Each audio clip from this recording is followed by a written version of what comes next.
So hello, this is the Duty to Warn vidcast. I'm your host, John Gartner, and I'm here today, very excited to be with Dr. Lance Dodes. He is a retired assistant clinical professor of psychiatry at Harvard Medical School and a training and supervising analyst emeritus at the Boston Psychoanalytic Institute. And I also want to add that he is the first author of the letter to the New York Times that was signed by 36 psychiatrists that made quite a splash, I think, in the community, and I think really had a lot of effect in getting our message out.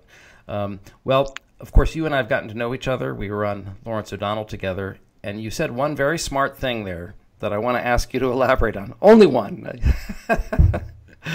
Yeah. And that is, you said Donald Trump tells two kinds of lies, the kinds he tells to others and the kinds he tells to himself. I wondered if you could elaborate on that more, because I think it's a very deep insight into Donald Trump. Sure. I think in order to understand Donald Trump, what's important to know is that he is about himself. Many people notice this. It's his narcissism. But it is so severely just about himself that it has other consequences, which include the two kinds of lies.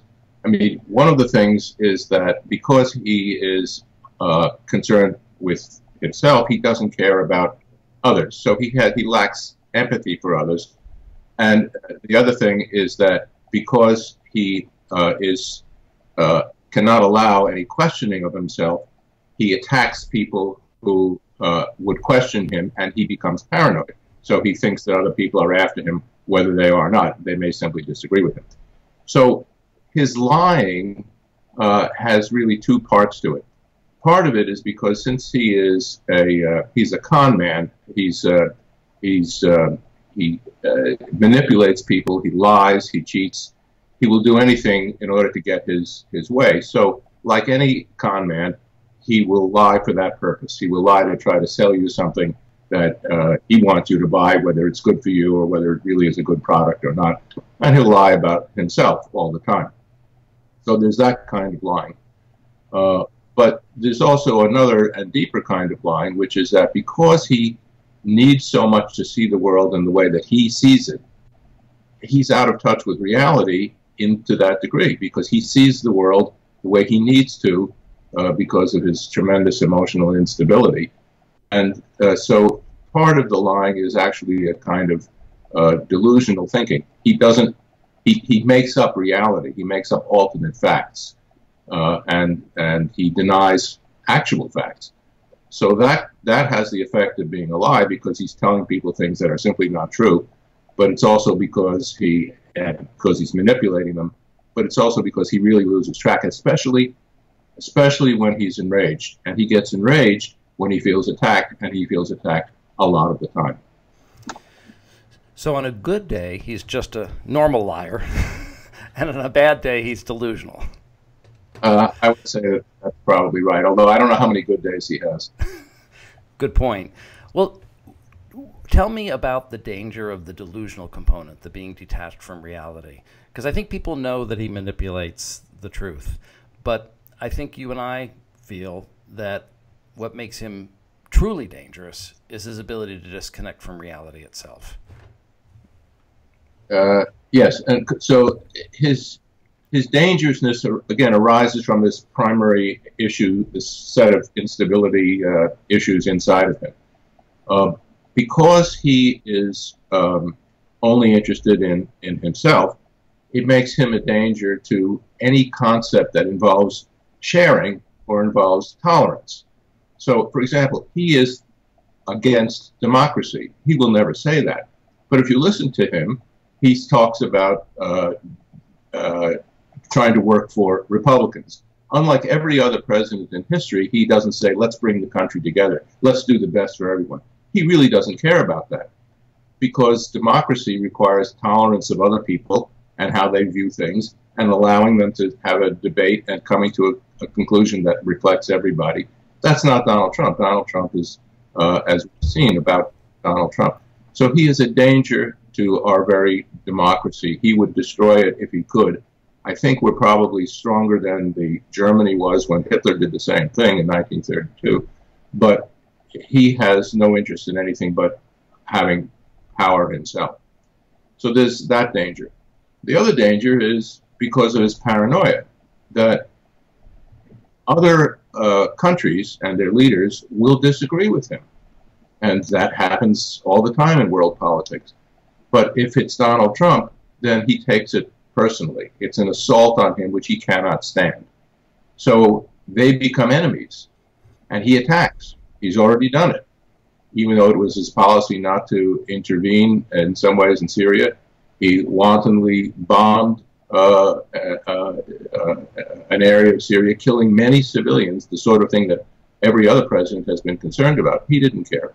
So he is in danger of starting a war with other countries, which he has already led us toward.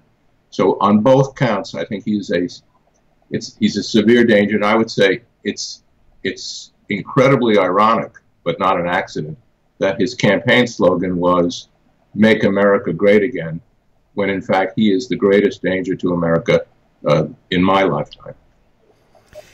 So you made a comparison to Germany in the 1930s. So you're coming close to using the H word. Let's talk about that. How would you compare and contrast him to Hitler? Well, I think it's not just Hitler. There is a mindset among all sadistic tyrants. And it's Hitler, but it's also Stalin. It's also Pol Pot in Southeast Asia. We have, unfortunately, humankind has always developed these terrible, sadistic, narcissistic, malicious people who need to have power, and because they're good at it, they get power. They get power, for example, by destroying other people. If you look at the Republican primaries, Donald Trump was extraordinarily insulting and demeaning to his colleagues, to the other candidates. No one else has ever been like that. And we could see that actually the other candidates had trouble dealing with it, didn't know what to make of it. He won by trampling on others. And that's the way these tyrants get to have power. So, no, I lost the train of what you were you're saying he's a type, and actually Eric Fromm, who came up with the term malignant narcissism that I've been applying to him, also made the point that that's a type. He came up with the term malignant narcissism to explain Hitler, but it wasn't exclusive to Hitler. I think that's really the point that you're making. There is a type, we all have seen it in history, of this, I like the way you put it, the sadistic tyrant, and it is a type. It's important that we be able to acknowledge and recognize that's what never again means, that when that type emerges, that we recognize it and we call it out for what it is. Absolutely. And even some of the details, you said compare and contrast, even some of the details are almost identical. Almost all tyrants where there is a society where there's a free press try to suppress it. That's exactly what Donald Trump did. When you have a president saying, don't believe the press, you know you are on the hands of a would-be tyrant. That's a good point. Another thing that Hitler did first was purge the bureaucracy, and that's something that Donald Trump has also done. Yes, he wants to have only his people, which politicians do, but he only wants to, he's even willing, as we know, to have a battle with his own party. Presumably, he's not really a Republican, but with the Republican Party, in order to narrow it down to keep only the people who are loyal to him. And we know he has a loyalty test for people who come to work for him. Not loyalty to the United States Constitution, not loyalty to the people of America, loyalty to him. And what do you make of his ability to work with people within an administration, given the character flaws you're talking about? If he can't hear the word no, if he can't be criticized, if he can't assess information objectively, then how does that help us understand the chaos that's taking place in the White House right now? Well, I think that in spite of his efforts, there are some decent people probably around him. And those people who would speak up and who would say, look, I don't agree with you, or that's wrong, or it's morally wrong, don't do it, he will fight with. He's not the sort of person who will learn from his colleagues. He will not have a group of people who are truly advisors, because he doesn't listen. He wants them to listen to him. So I think that what you see is people who are trying to stay involved, but they're trying to stay involved with somebody who has no personal feeling for them and no regard for any moral cause. And some people have noticed that he seems to be getting worse. There was the hope that he was going to pivot, was the word, to a more presidential demeanor. And yet, actually, I want to pull up your letter because I have it here, because you were one of the people who predicted that that was not going to happen. Right. Well, I thought I had it here. But you specifically said, here we go. Sorry, give me a moment. I want to read this from your letter because I think it's very important.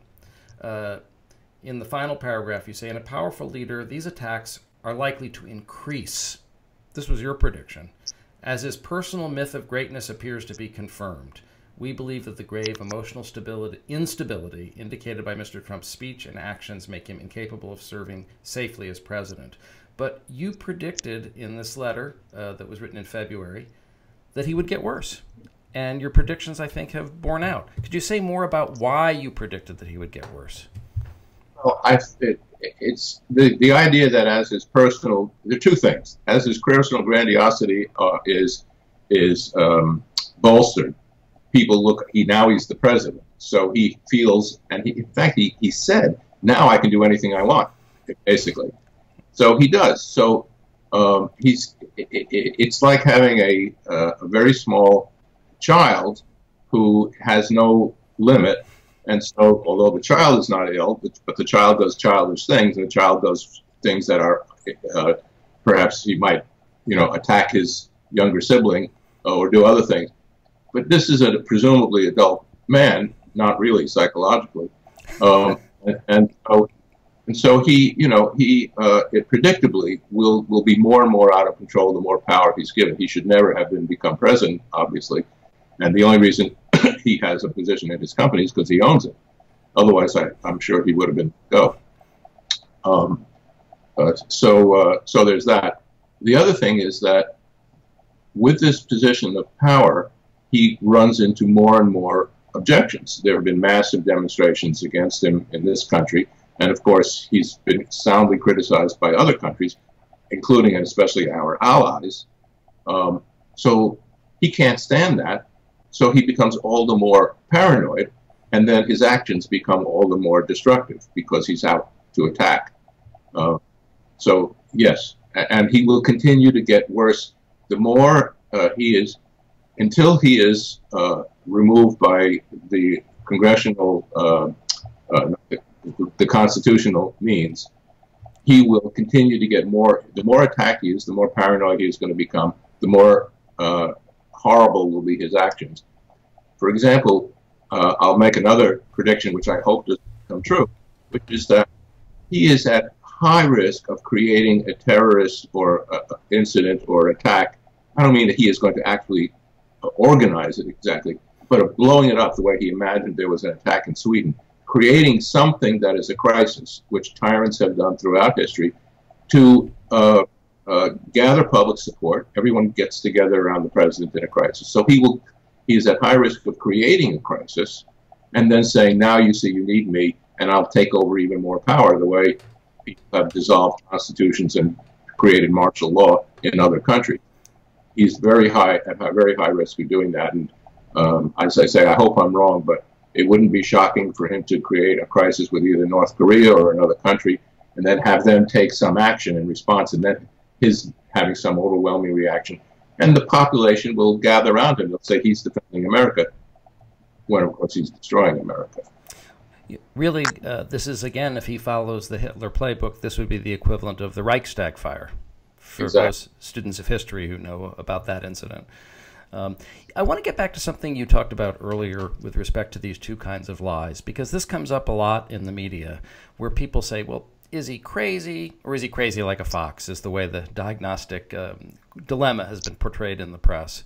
And by that they mean, when is he just lying to manipulate, and when is he actually drinking his own Kool-Aid and believing these grandiose and persecutory ideas? This is, I think, an example of where having mental health professionals not be gagged would be useful, because it's not such an easy distinction or differential diagnosis. But what are your thoughts about that? How can we better understand when we can assess which kind of lie he's telling at any given moment in time? Actually, I'm not sure we can always tell. For one thing, there are probably both kinds happening at the same time. And I don't think he has any idea, by the way. Certainly he has no insight into himself. That's obvious. But I don't think he knows, and I think it fluctuates depending upon the amount of rage he has, the amount of stress he has. So I think he loosens up more and more. But as an example, when he told a lie about the election, that he said, you know, well, all those voters, the 3 million voters by which I lost, were all illegal aliens. Well, that's a lie. He said it to begin with, probably to bolster his own self-esteem, as usual, and to put down people who were against him. But what happened was, when everyone pointed out, that's, you're lying, Donald, what happened was he doubled down. He said, oh no, it's true. He keeps saying it more and more. Now that isn't in his interest. It would have been in his interest to say, sorry, I misspoke, and then it went away. So when he does things like that, that's more in the delusional area, because it's foolish for him. It doesn't serve his interest. It's not an effective manipulation of people. It's actually harmful to him. So he's actually lost trust.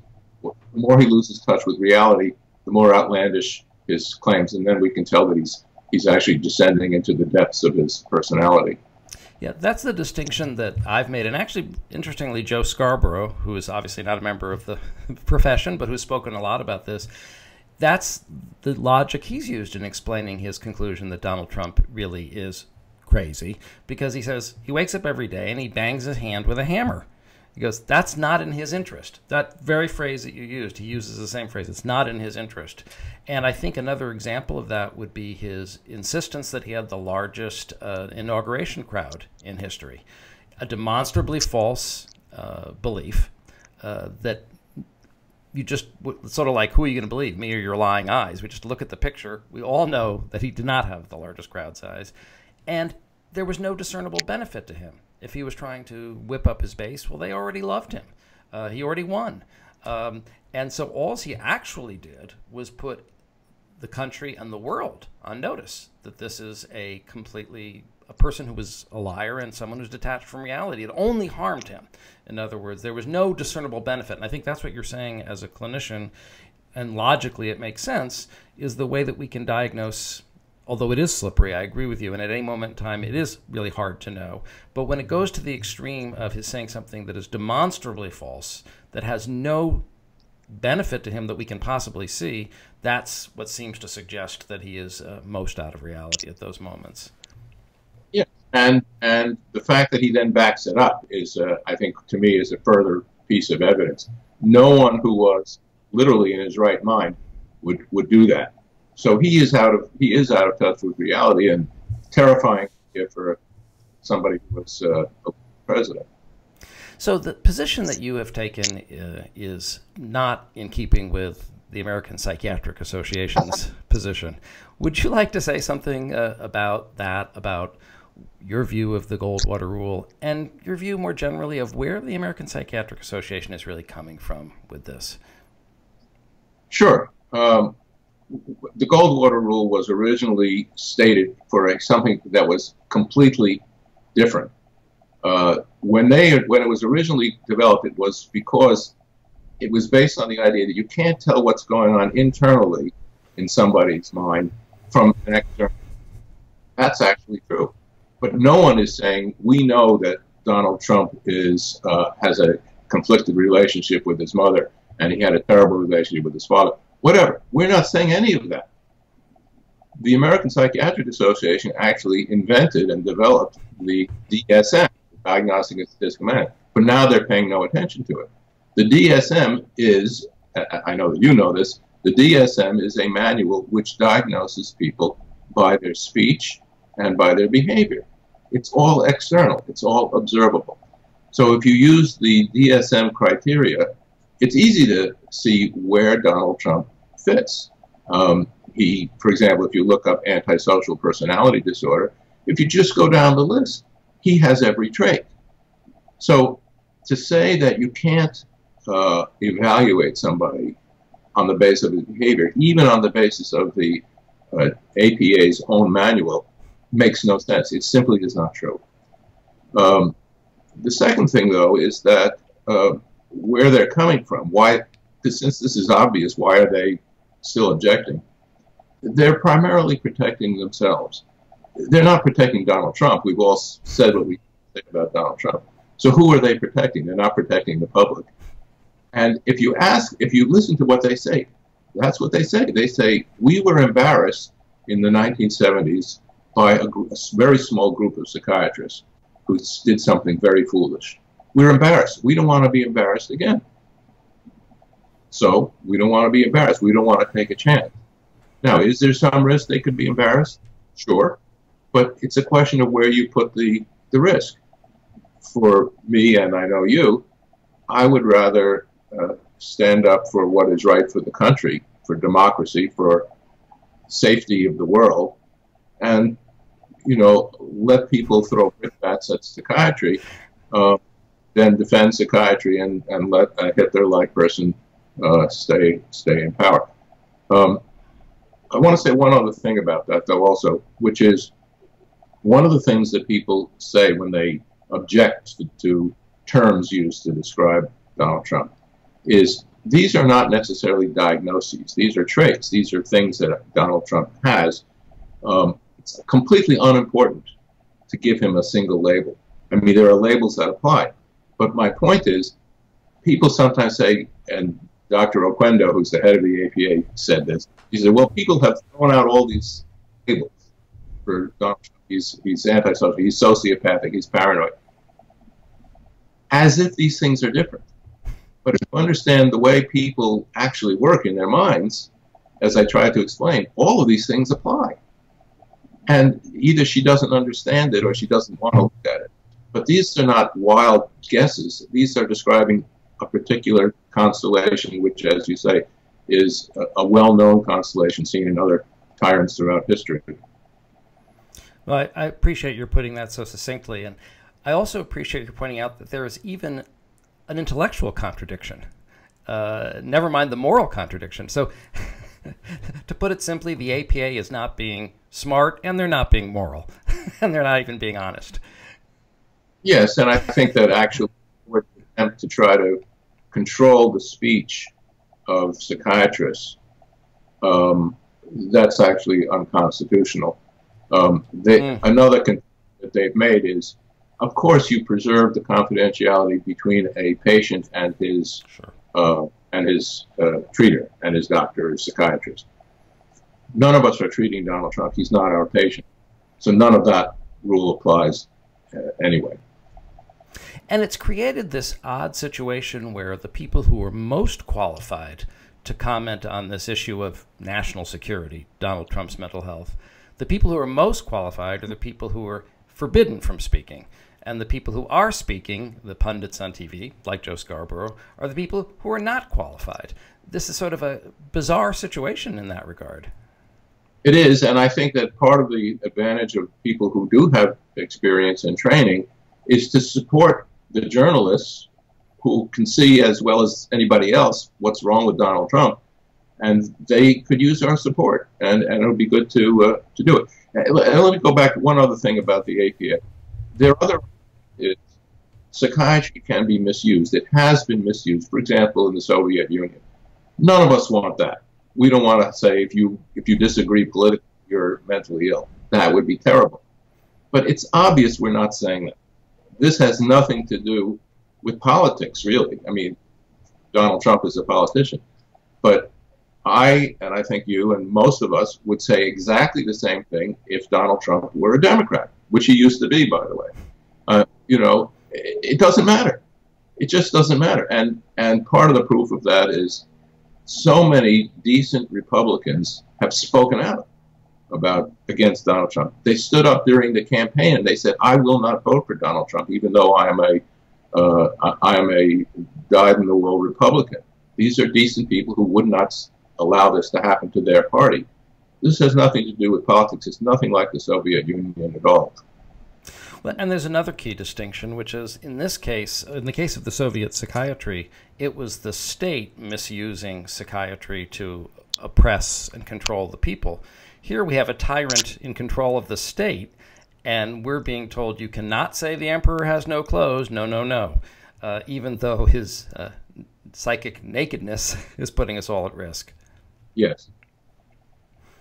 Well, I really want to thank you for being one of the people who's been so outspoken on this issue. I really appreciate Thank you. it. You've been one of the people who's been outspoken on this issue, and I think we all owe you a great debt.